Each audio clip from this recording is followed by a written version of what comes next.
Hey folks, someone on the IAP wrote about inserting painted tubes inside of painted barrels and was concerned about the diameter of the inside of the painted barrel and whether or not the drill size needed to be made slightly larger. I, for one, have never made the hole any larger than the recommended drill size per the kit's instructions advised me to. I may make sloppy holes. I don't know why, but I've not had a problem, period. I do drill holes both on my lathe and on my drill press. These holes for these 10mm cigar barrels have been drilled on my lathe, and they were even started with a pilot hole to prevent the 10mm drill bit from running off somewhat, period. These are not very wide tubes for a cigar, so I wanted to be a little more precise. And I find that drilling on my lathe most of the time is more precise than drilling on my drill press, and especially when it comes to finding the exact center. Again, just my experience. Doesn't mean you can't have a different one.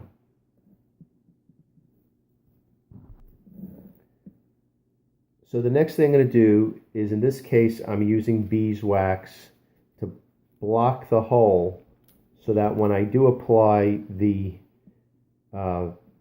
glue, it does not get inside the tube. I want to let you know that I have used beeswax in the past and have still found glue in the tube. Maybe I just stink at using the beeswax.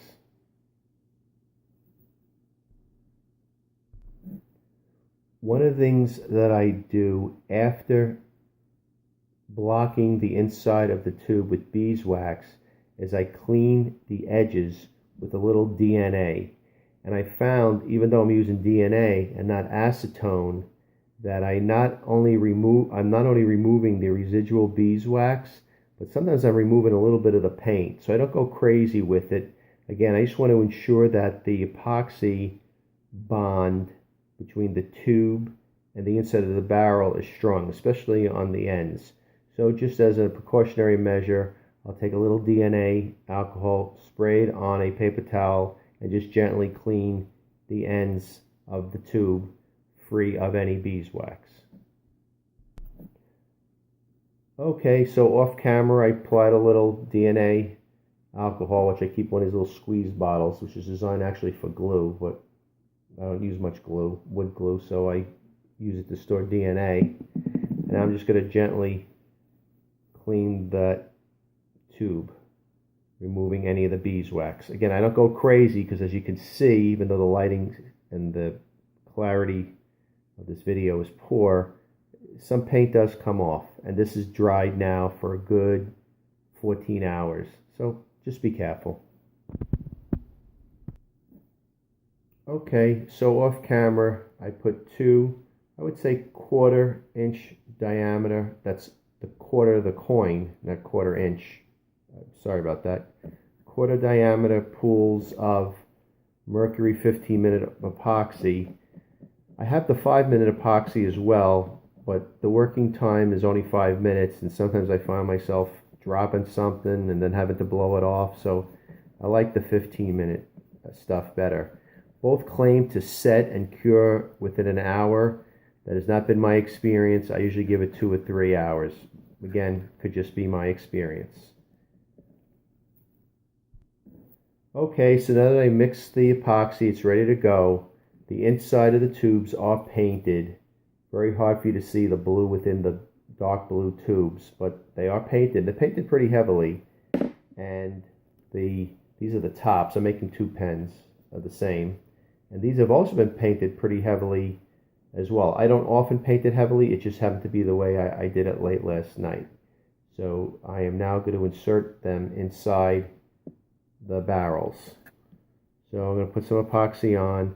I make sure I get it on the bottom of the barrel, of the tube, because as all you guys know, gals know, that when you do insert it, it does squeeze out the top. So painted, and here I go.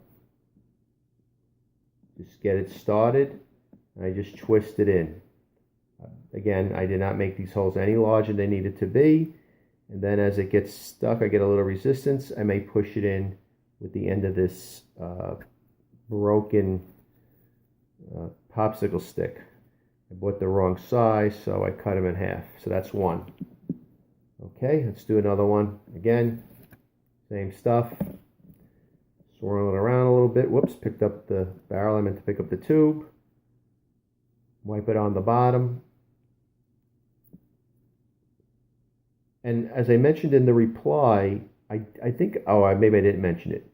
I think maybe at the 600 or so I've done this way. I only got stuck once, and there was probably some debris in the barrel that it didn't blow out. So again, just twisting in. I don't even know. I'm only twisting it in because I'm thinking I'm spreading the glue. And then I just push it in a little bit. And I undercut these, meaning I made them shorter than needed. Okay, so those are the short sides. Still plenty of glue. Always find that I'm wasting a lot of the glue because of what squeezes out. Again, painted, right? Corked with the beeswax. And this is like a little silicone pad I'm using. Peachtree Woodworking had this product called Silly, which is nothing more than a silicone pad. I like gluing stuff on it. It comes up pretty easy when it's cured. Now here's another tube, again, well painted inside. Barrel tube. And now I'm going to twist it in. Again, slides right in. And, I was being kind of modest, saying that maybe my holes are sloppy. That sounds terrible, but I know they're not. I know that it fits kind of well. Probably because the manufacturer of the kit is giving you some room for error. I should tell you that I laid these things flat so that the tubes don't slide into the barrel. And I got one more. Still plenty of glue left over. Not as much as I usually waste. I use the Mercury brand. I've used the BSI with no problem. I used Gorilla Glue with no problem. I really never had a problem. I don't know why I used the Mercury. I happen to like their CA, even though I use the others, Easy Bond with no problem. The CA, but whatever. I have a hobby shop local to me, and Mercury is made about 10 miles from my house. So again, painted barrel, painted tubes with the epoxy. So that's 4 of them without a problem. And I did not test anything. I should have tested it before to see, but I just have enough experience not testing to know that I would have been okay. So then I just slide it in like this. Whoops, little resistance. Oh, there we go. And it's in. And again, if I have any glue inside the tube, I will just pull it out. Sand it out with a mandrel with some sandpaper on the end of it. So there you go, 4 tubes in 4 barrels, not made any larger than it needed to be. Thanks for watching. Apologize for all of the lack of lighting and everything else. I really have no idea what I'm doing. Interestingly, I do have a brother who does know everything about this, and he's never around when I'm filming. Take care, guys. I hope this helped, and gals. Bye-bye.